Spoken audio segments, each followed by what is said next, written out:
Oh, wow. You know, I was talking to Joachim and he said, oh, there's about 15 nominees. So I wasn't expecting anything. um, but this is truly an honor to be recognized by your community, by your peers. Um, it's a joy and I'm so grateful. And then I was thinking, lifetime. It kind of sounds like, well, you're done, but I think I've still got a few years left. Um, and I was thinking about, it's not really my lifetime that I'm thinking about. It's it's the things that I've put my passion and work and all of the frustrations and all of the despair and all of the times that it didn't work, and then the wonderful times when you're in the flow, and like Mayor Body said, how important the arts are. We're in this institution of the Tom Thompson Art Gallery, which is so important to the community. And so I wanted to say like three things that I'm really proud of. And one is the Poet Laureate program. It started in 2007, and we have a few Poet Laureate right there, several of them actually.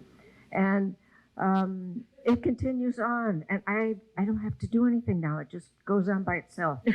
And then there's the Words Aloud Festival. Again, that started in 2004, and it's still going.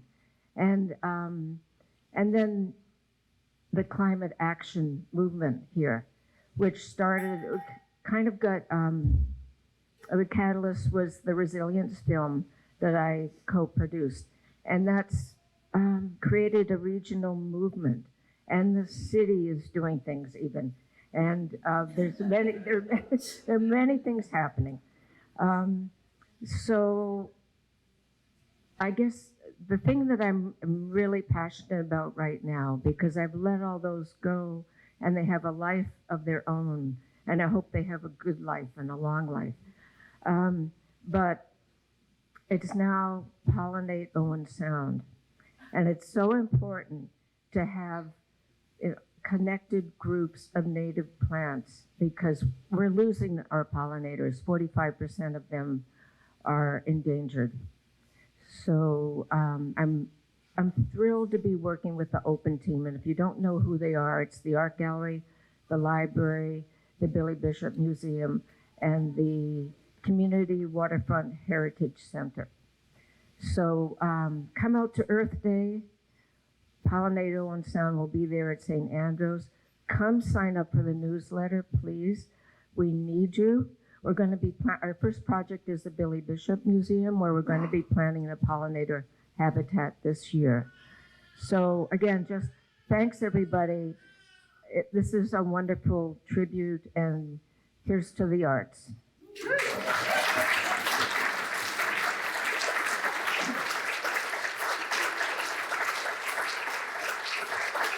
Thank you and congratulations, Liz. Just before we go, we want to say thank you to all the nominees and the winners, and of course our sponsors. We couldn't do it without them. Special thanks to Zare's Markets for their delicious treats. Now I feel at home. I'm doing commercials. GSS Engineering, Plato Developments, and Capes Engineering for their financial contributions. The Tom Thompson Art Gallery for hosting this wonderful event. And all winners are asked to please, if you're still here, go out and pose for the group picture. And thank you everybody for coming and listening to me go on and on and on and on. Thank you very much, and congratulations, everyone.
Due to the length of the preceding program, we now join the regularly scheduled program already in progress. Focus more outwardly rather than trying to manage it all by ourselves. The idea of partnerships is also, I see, as something that has come most recently in policing, because there is a Grey Bruce Police Services Commission now with the OPP, and that's a new structure, is it not? Yes, it is. The provincial government issued a new guidelines about community servicing and policing, the act that they presented to us. And each municipality up to this point had a police services board.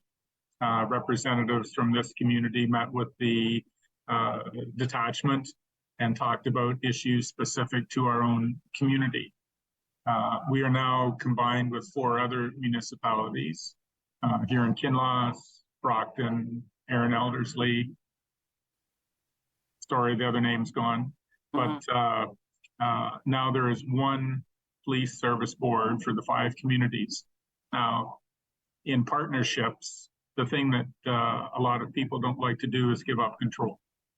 So in a partnership, you have to allow each member of that partnership to have authority and control.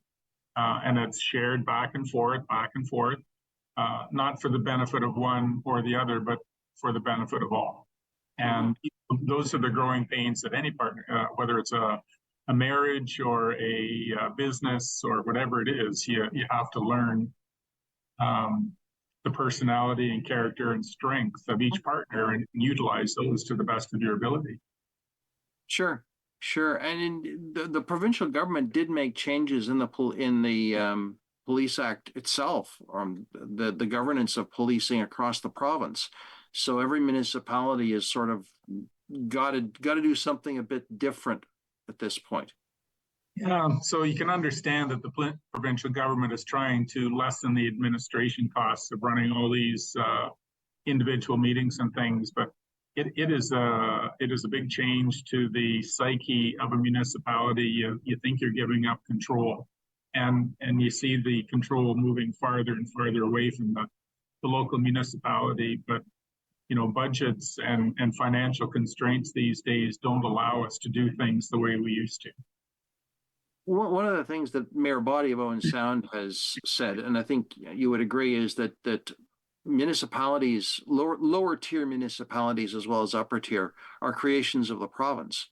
And you are kind of, I won't say at the beck and call, but you are, the province says, and you are obligated to do. And yes, we are a creation. We're a child of the province. I agree with Mayor Body in that regard. And just as you said, when the legislation comes down, we are beholden to the provincial government, and there's, I suppose, in the long run, there's good reason for that. You don't like to do it. Amalgamation was a hugely challenging thing a number of years ago, and it continues to be, because you give up your own control. But there's with every other business, with every other industry, whether it's farming or retail or whatever it is, there are mergers that, and you can never tell the financial or emotional benefit of any one of those things, because you don't run those 2 examples side by side. You pick the new model and you make the best of it. Sure. And even still, people are arguing over municipal amalgamation, 25 years later? Yep, 22 years later. Well, 25, I guess. There's some municipalities celebrating 25 years this year. So. Yes, and it's an ongoing conversation. Yeah, well, it certainly will, and it will continue into the future too, because there's been no specific indicators, David, but you can't help but think that there's conversations going somewhere that says, okay, who do we put together next?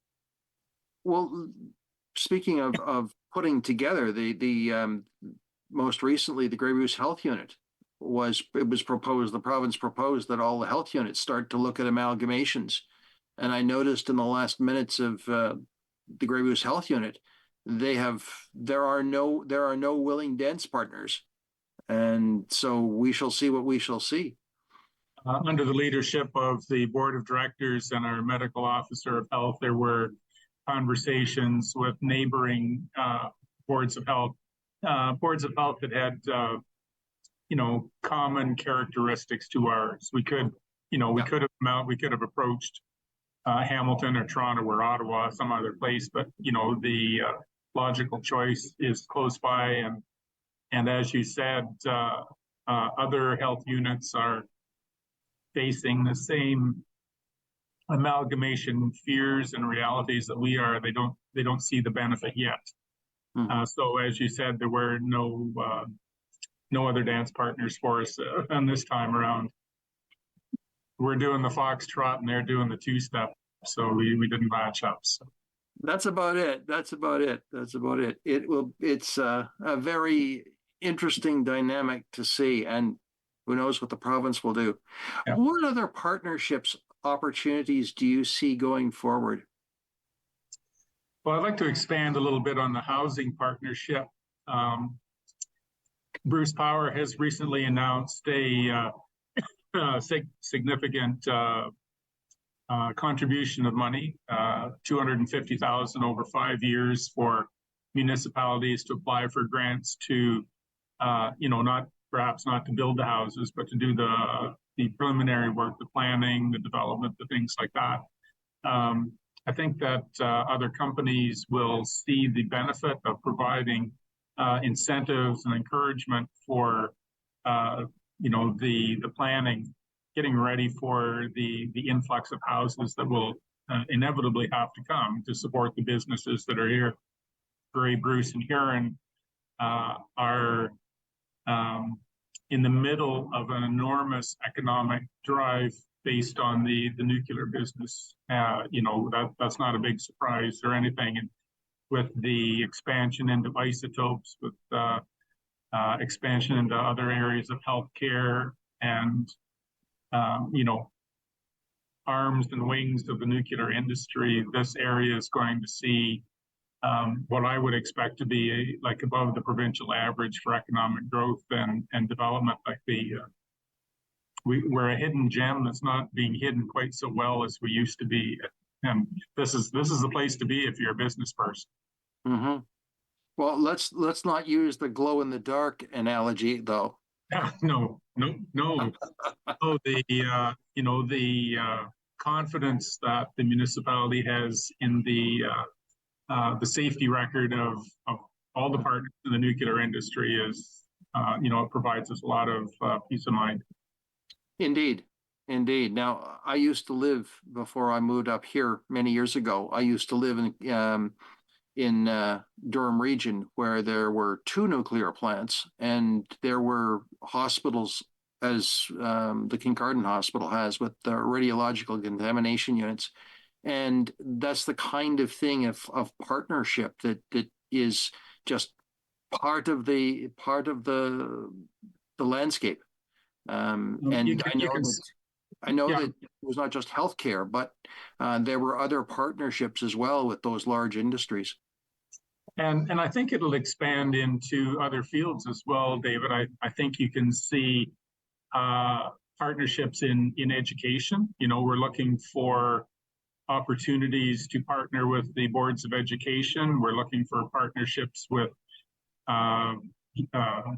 social entities like YMCA, Habitat for Humanity, all sorts of organizations that have other established funding sources to provide housing and recreation and social services and even cultural events. We have to look at every opportunity to provide what we once did all by ourselves, but that's just not feasible anymore. Now, the question of, you've alluded to, is the downloading of the province. I have heard it said, and quite recently by someone who does a lot, is in this, they're not a politician. The problem that keeps happening is that the government keeps downloading programs, but doesn't fund them.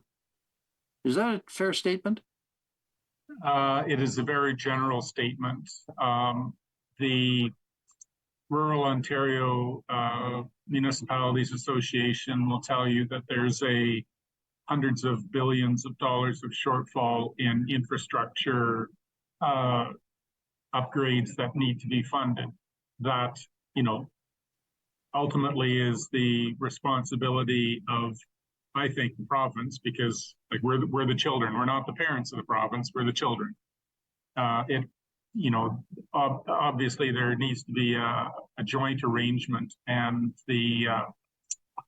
both the Rural Ontario Municipal Association and the Ontario Municipalities Association and OSUM, like all the organizations, are talking to the provincial government about a new funding arrangement.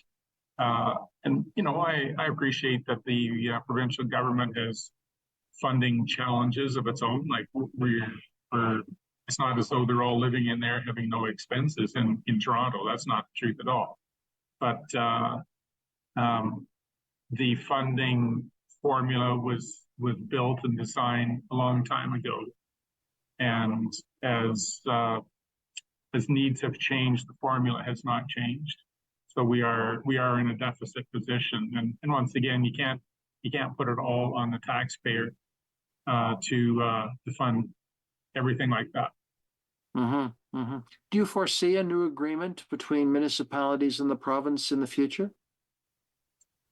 I am the eternal optimist, David. So my short answer is yes. I'm not going to suggest a timeline, and I'm not going to say that the province would make us all rich and famous. But I think there's a day coming when we need to get back to funding really the basic things in life. We all have dignity. We all have. We need to be treated fairly and justly.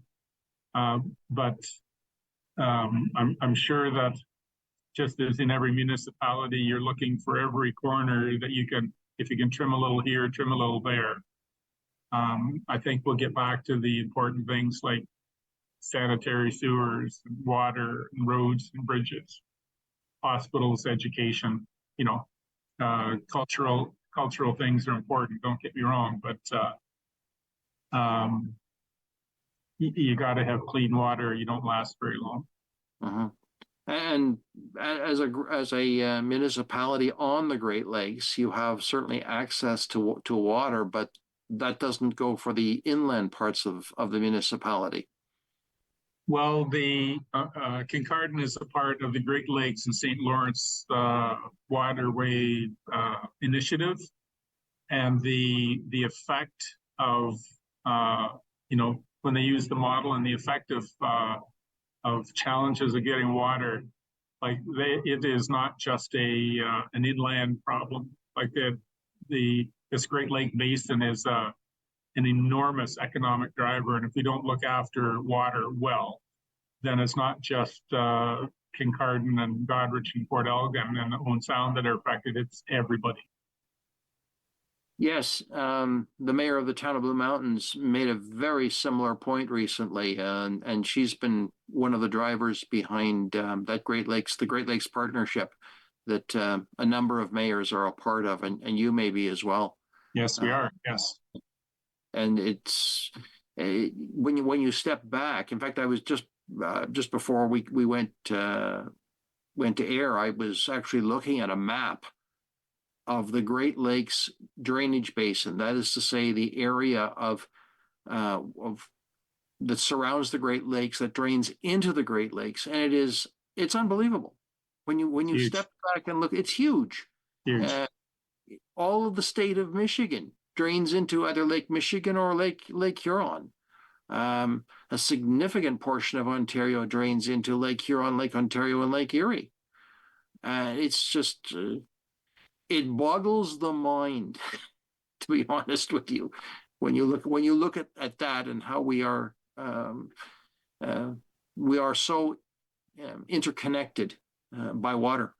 Yes. So the challenge both provincially and federally is to acknowledge the provincial and federal responsibility for that, and to play a significant role in policy and funding for not just that, but it runs into environmental issues and sanitation issues and so many issues that are above the pay grade of any municipality.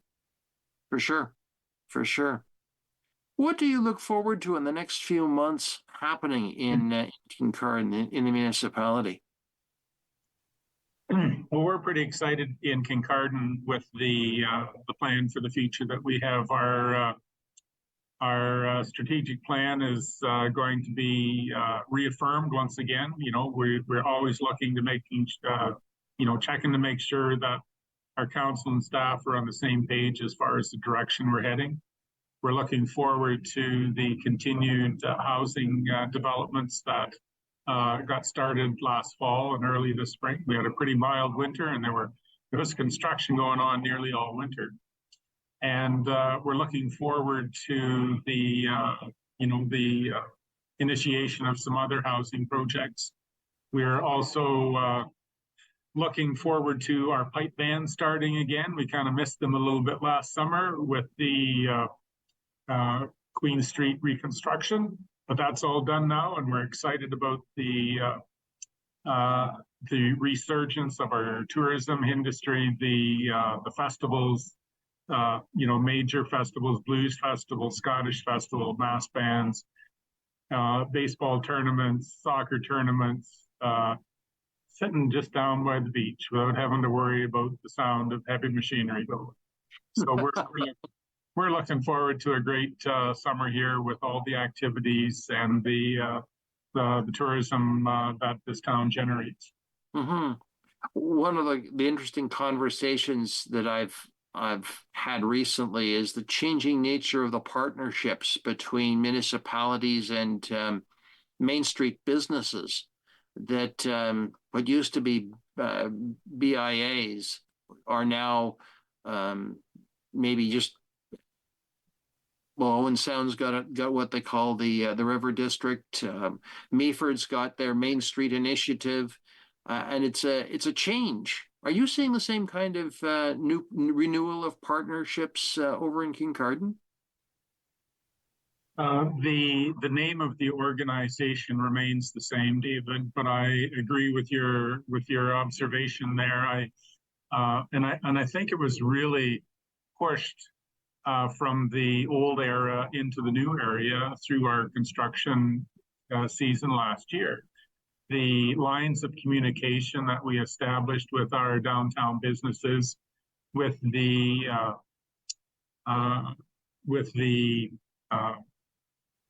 not just the lines of communication, but the respect for people's ideas and about understanding that we're not dealing with business ABC. This is a person. This is a life and a family that is being affected by what needs to happen downtown as far as infrastructure goes. So I think that, just as you said, the relationship between the businesses and the municipality has gone from a strictly, numbers based, here's the taxes, pay them, to we all do better together. Like if we talk to each other and plan and dream and cooperate and build together, this is going to be good for everybody.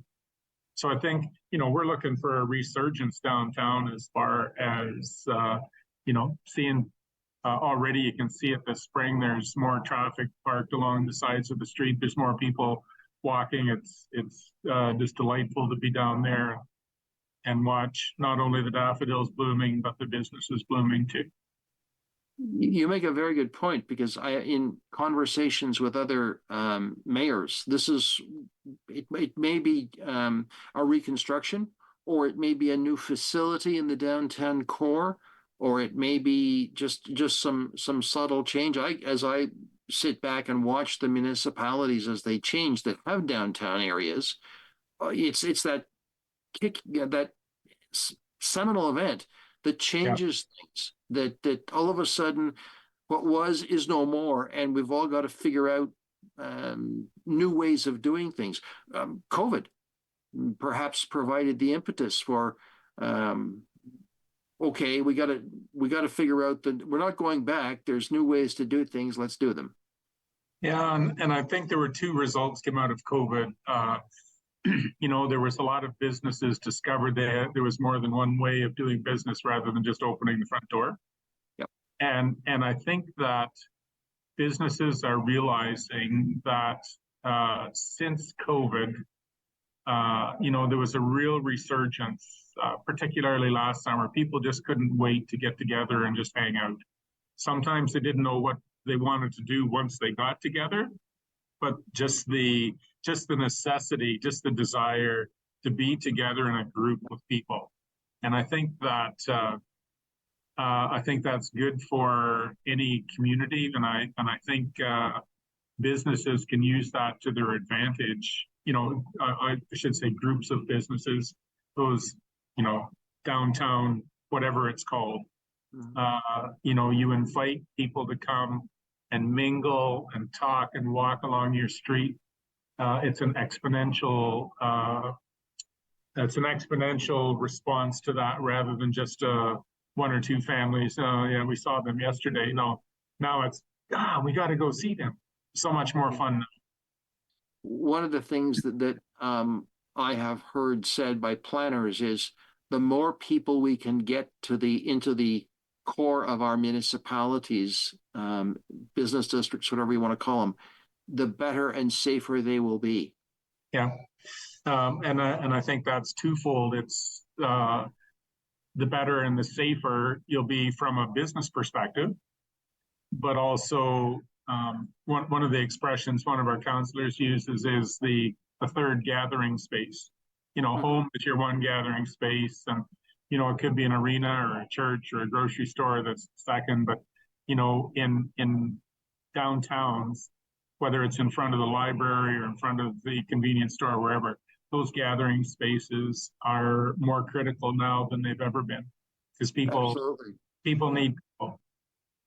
And with that, Ken, thank you. We're out of time, and I want to thank you for this conversation. It's been much appreciated, and as always, best wishes, and we will talk to you again. Thank you very much, David. All right, take care. Thank you. And thank you, friends, for being a part of Politically Speaking. Yes, we will talk again.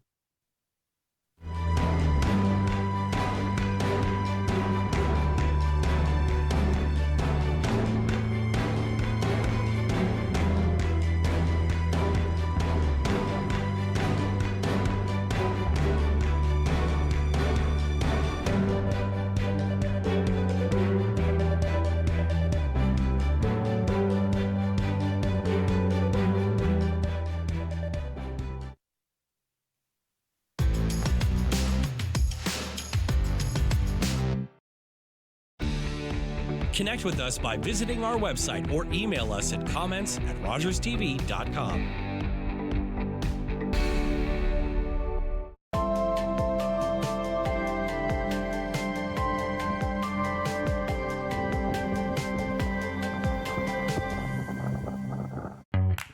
Everyone wants to know about everything Blue Jays.